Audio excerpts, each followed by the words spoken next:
In this lab, what we're going to do is we need to troubleshoot an issue that a customer is having. So this customer has two EC2 instances. The customer has told us that the two EC2 instances are located in the same public subnet. They're able to SSH into one of them, but not the other. So what we need to do here is we need to troubleshoot the issue and ideally also try to fix it. So because we're talking about connectivity to these virtual machines, one of the first things that we're going to have to do is we're going to have to reproduce and see what happens. So we're going to gather some information about these EC2 instances and see what information we have. Let's pretend that I don't have this here to access the EC2 instance quickly. So I type in EC2 and then I go to the EC2 section, and here I should be able to see in the instances that we have here, we should have the two EC2 instances that they told us about. So that should appear in a moment. Um, okay, let's go there. And let's take a quick look and see what we have. I can remove this filter just to see if there's more EC2 instances, but it seems we only have two EC2 instances here. We have instance A and instance B. Okay, so the first thing that we can do is we can try to check connectivity using SSH. So that's what we can do. This is just so that you can see what the customer is doing. So let's try to see what the problem is. So some of the information that I'm going to do SSH into the EC2 instances is I'm going to have to get the because these EC2 instances are being accessed from the internet. I'm going to need some information. They are Linux 2 or Linux 2023 EC2 instances. They use the operating system. They use Linux from AWS 2023, 2 or 2023. So in this case, what I need to do is I need to find information to be able to do a session into those EC2 instances. So let's look at that information. So let me take a look at the different EC2 instances. Okay, this is the thing. We're trying to connect to these EC2 instances. We were trying to connect to these EC2 instances from the internet in order to see why this customer was having the issue.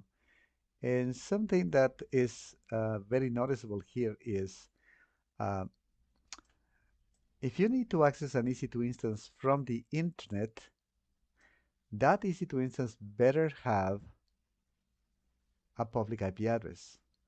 We can see that one of them has a public IP address, but the other one doesn't have it.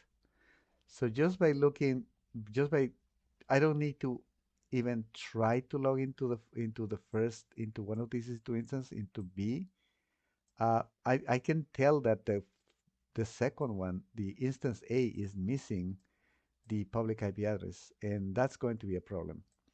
But anyway, let me just try to see if I can remotely connect to this one at least, just in case that there was something else going on with this one. So pretty much what I'm going to need is now I have the IP address, the public IP address, which I'm going to copy and save it in a safe place, which is it's going to be this IP address. I'm going to copy it from here. So pretty much in order to get the IP address, I selected the instance B. Notice that whenever I select one single instance, there's going to be information about that EC2 instance. So I select that EC2 instance, and then the IP address is going to be part of networking, right? So I'm going to make sure that this is, again, I need to use the public IP address simply because I'm going to connect to this one from the outside.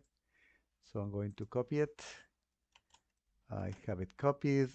The next thing I'm going to need is, remember that whenever you issue the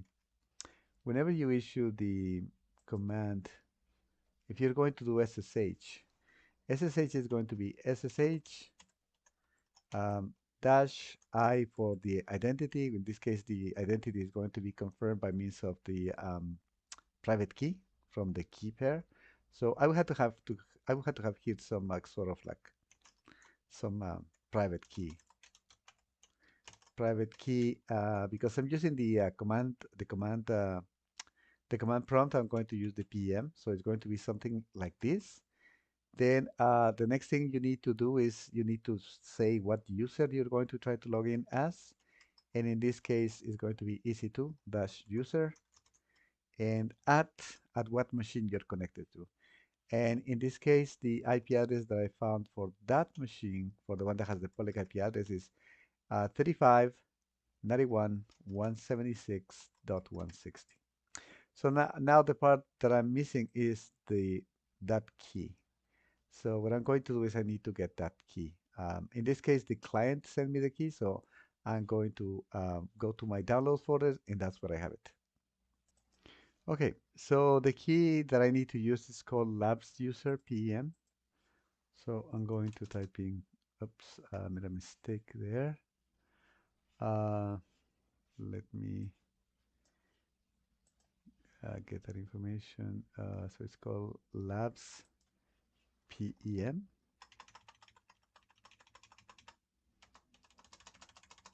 Um, labs user.pm. And the IP address that I need to connect to is 35.91.176.160. So let's see if I can connect to this machine. Okay, just going to accept the fingerprint and let's see if I'm able to log in. I am there in that machine. So I am able to connect to one of those two EC2 instances, which is good. That's instance B. Okay, so that's good. So I just verify that I can connect to that one.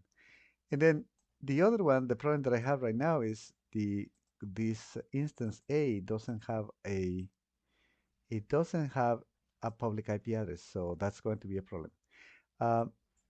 But I want to make sure, I want to see I want to find out information regarding what is the subnet where these two EC2 instances are located. They told me that they were in the same subnet, but I need to verify that.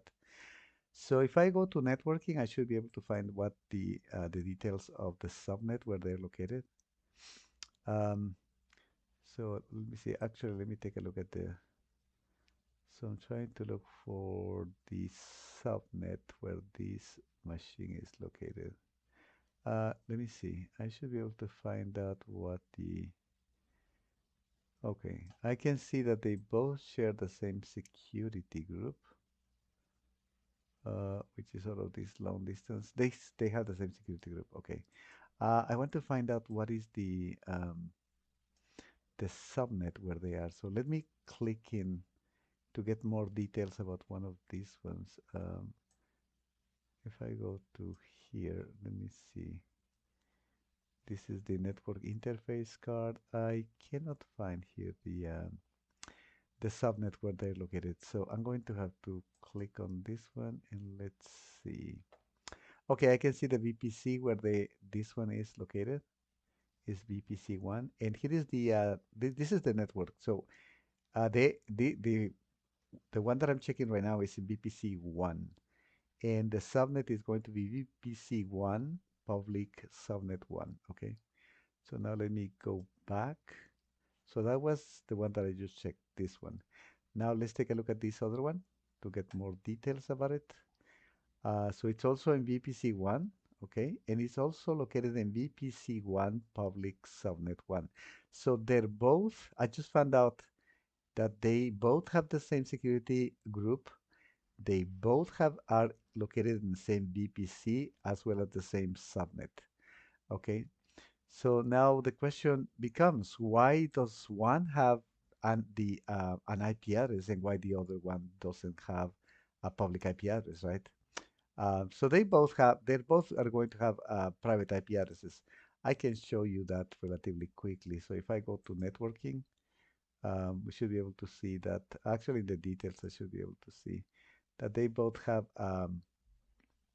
a public IP address. I might have to click again into the details of this thing.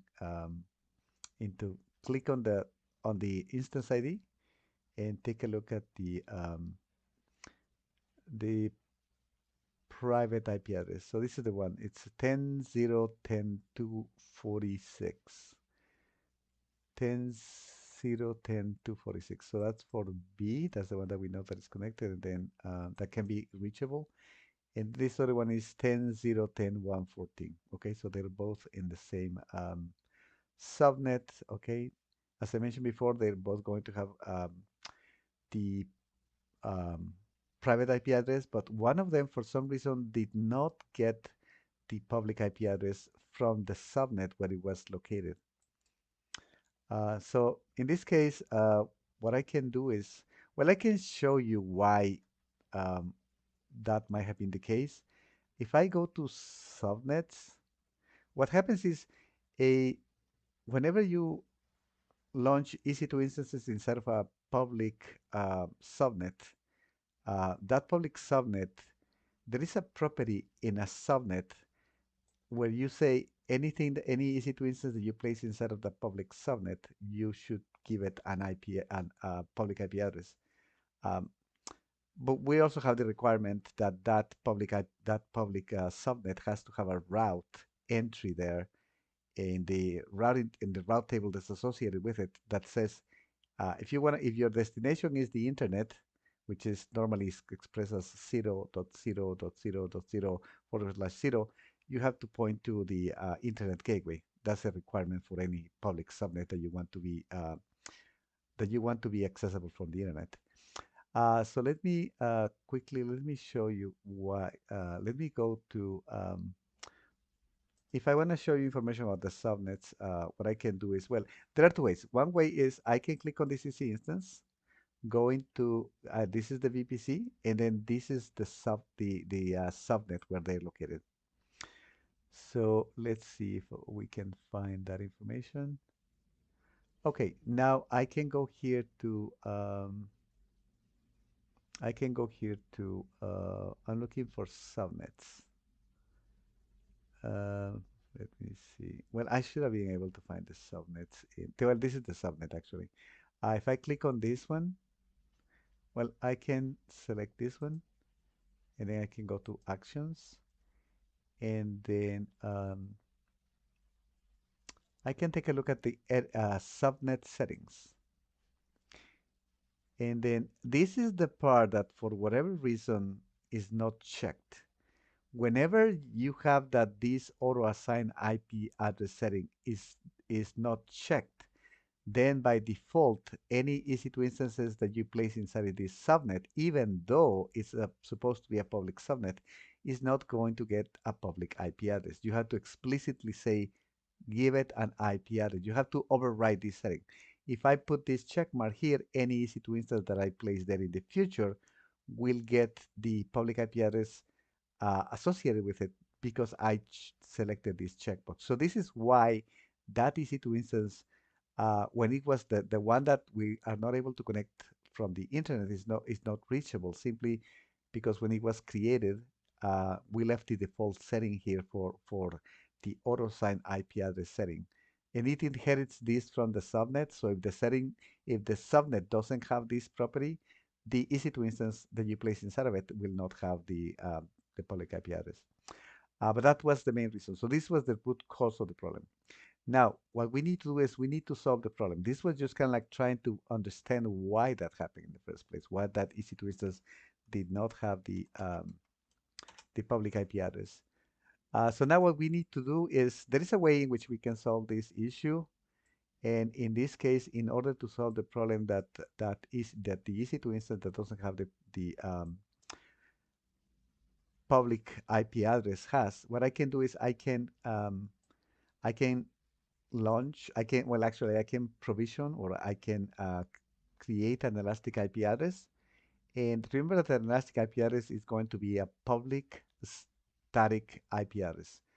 Public means that it's reachable from the internet. Static means that its value doesn't change. It doesn't change regardless of what you do.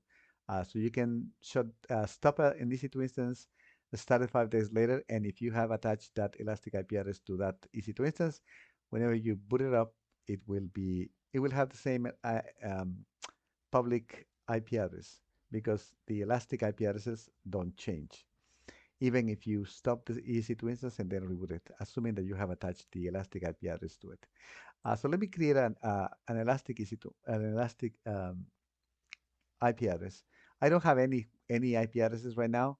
If I had one and it was not attached, I could have attached it to the to that EC2 instance because I don't have any uh, available ones. I will have to allocate one. And in this case, one important thing about the elastic IP address is whenever you create an elastic IP address, that elastic IP address is not associated with an availability zone. It's associated with the whole region, okay? And in this case, we are in the Oregon region.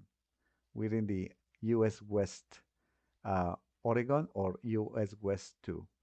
So again, whenever you create an elastic IP address, that IP address is not the scope of it is the region. In other words, that elastic IP address can be attached to EC2 instances that are in any of the availability zones of that region. Okay, so it's important to know that.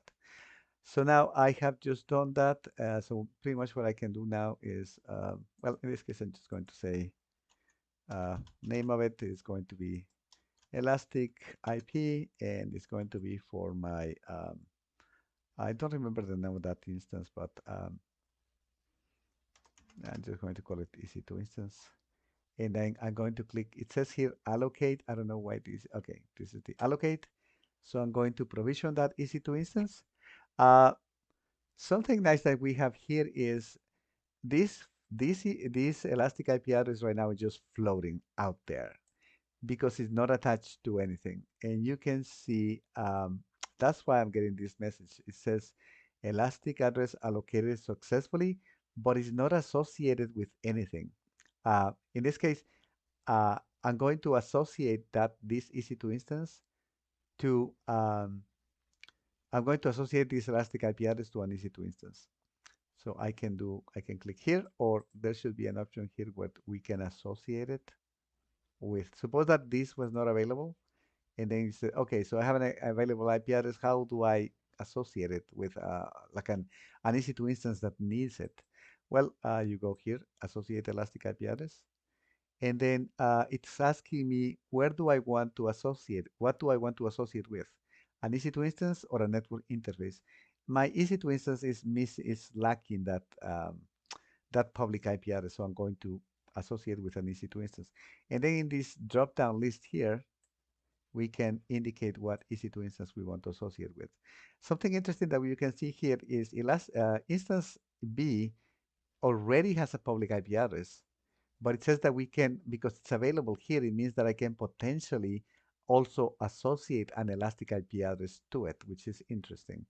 But in this case, I don't want to associate it with B, I want to associate with A. So I select this one, and now I just click associate.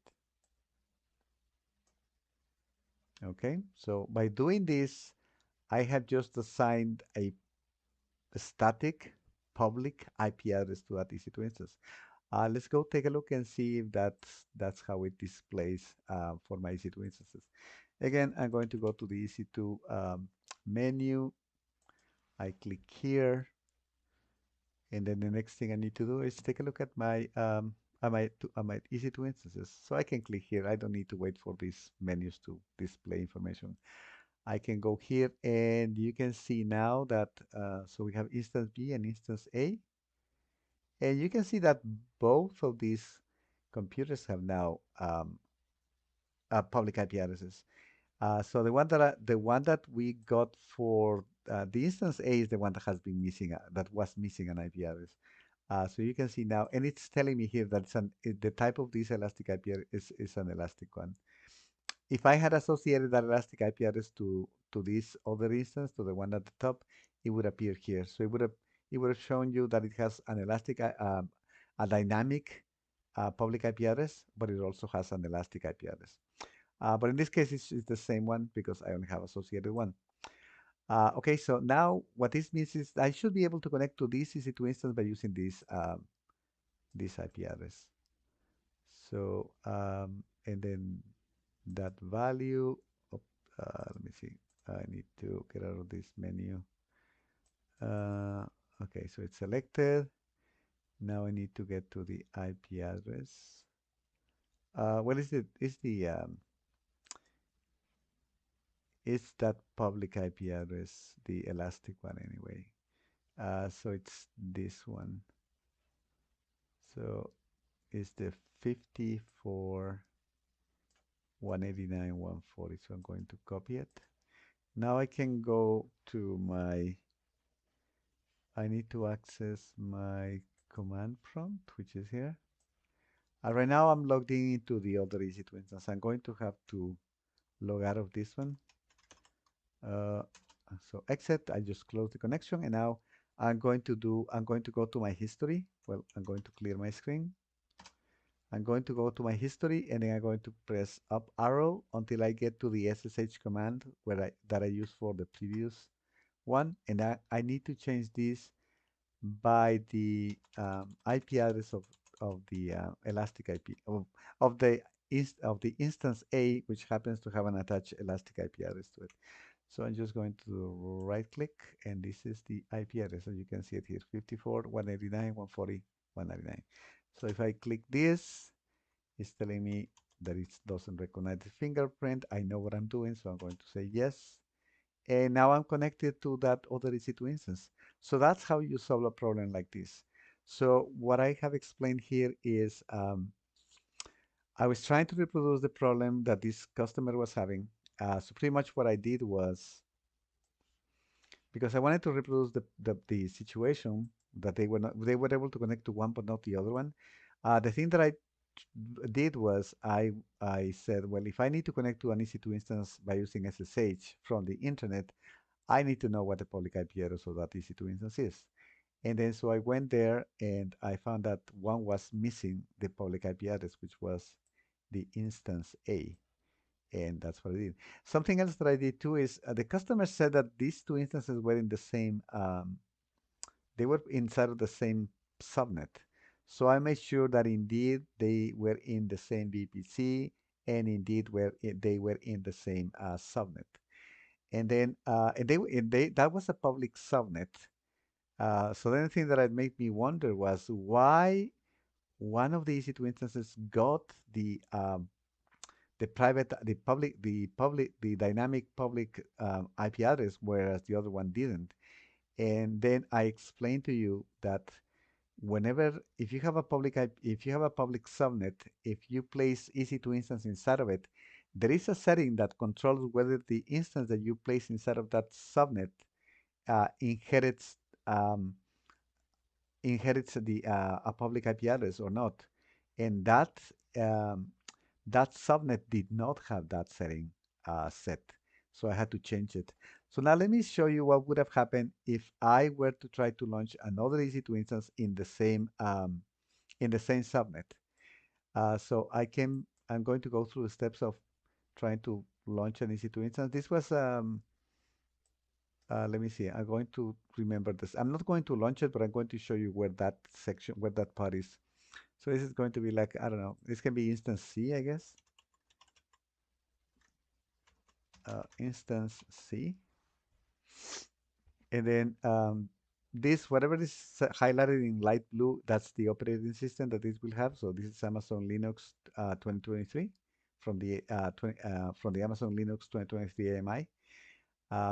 It's going to be using an Intel um, processor. It's going to be x86, 64-bit. The type of EC2 instance that I'm going to launch is, well, I will try to, well, I'm not going to really launch one, but if I were to launch one, I would use probably T3 Micro, simply because it has two virtual CPUs and it has 1 gig of RAM, so it will boot up faster. And then the key pair, the one that is being used here for those two, I believe is this key pair. But I'm not going to need this anyway. Now, this is an important part. If you don't specify the VPC where this is going to launch is going to be launched into the default VPC. And whenever you, most of the time, AWS doesn't recommend that you launch EC2 instance into the default